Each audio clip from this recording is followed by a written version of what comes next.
Hello and welcome if you're new to my channel. My name is Rachel Marie. I am a multimedia self-taught artist sharing my artist journey, and today I'm going to show you guys the full time lapse of my latest illustration and talk a little bit about my technique using the Arteza Everblend alcohol markers.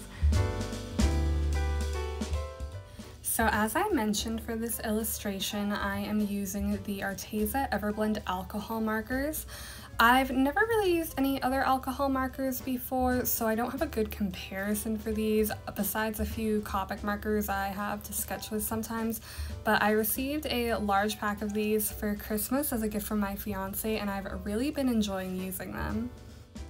Here I'm using them on Canson mixed media paper. I have found that for me, I prefer using the mixed media paper to actual marker paper, which is a lot smoother, just because I find that the colors tend to come out a lot more saturated, and for the technique I like to use, it's a little bit easier to blend this type of marker on that textured paper.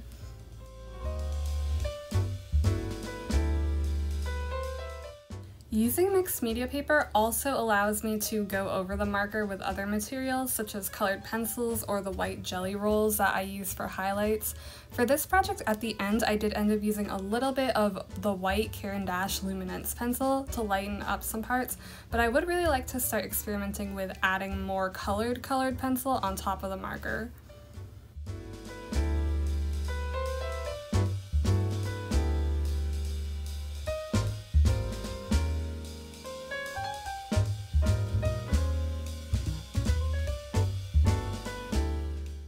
Sorry the color gets a little bit weird here. I was working away from home and I didn't have my lamp with me, so this small section is going to be a little bit off-colored in the lighting, but it will go back to normal.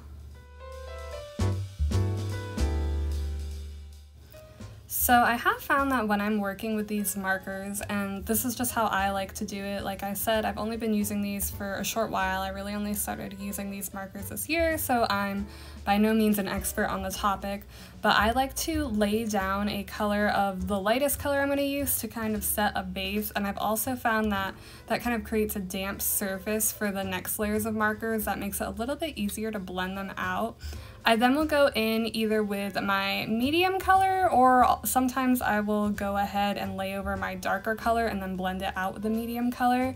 And then from there, I kind of just build up layers to create a smoother transition between the different shades.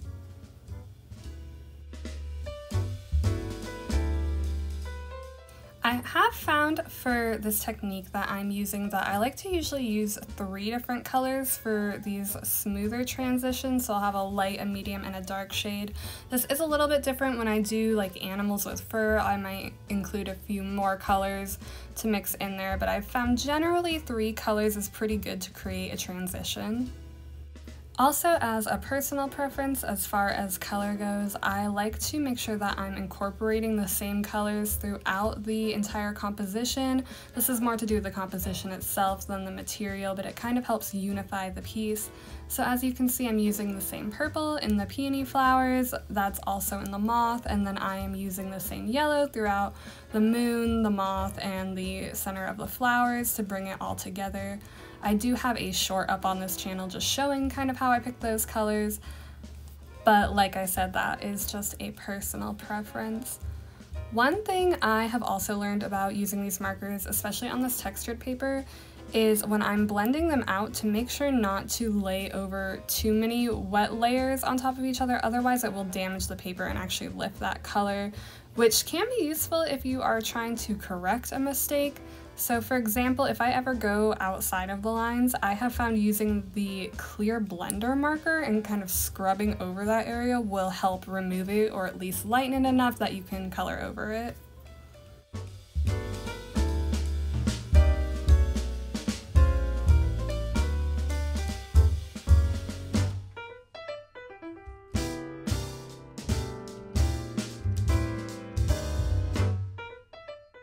So when I'm doing this kind of drawing, I like to always start with the main subject first. That way I know if I mess it up to just start over, but I like to tackle what I think is going to be the most important or the most difficult part first. And then from there, I move on into color groups. So after I'm done with these purple peonies, I'm going to move on to these little blue flowers. And again, as you can see, I am using the same blue that is in the gemstone in the middle of the moth to bring that together. Just as a color theory note, if you do choose to use one color only in one spot of your design, just know that that part is gonna stand out and look separate from the rest of the composition, which is great if that is what you're going for, but just something to keep in mind. I do like to use, like I said, the same colors throughout the piece, just to keep it really cohesive. This also helps your eye move around the piece more instead of getting stuck in just one spot. And to that point, since the moth is the main subject, that is why that is the only area with pink, is because that is the part that I actually do want to stand out from the rest of the composition.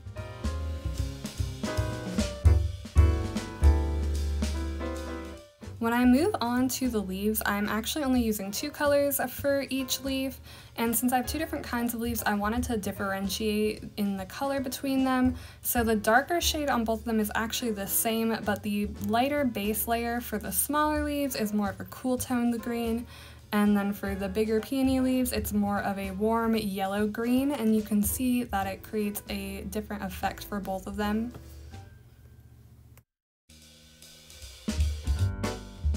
As I mentioned earlier, I like to use the white jelly roll pens for a strong highlight, so that's what I'm using on the gemstone and those little decorative pieces on the moth. And then for a softer highlight, I like to use this Caran d'Ache white pencil.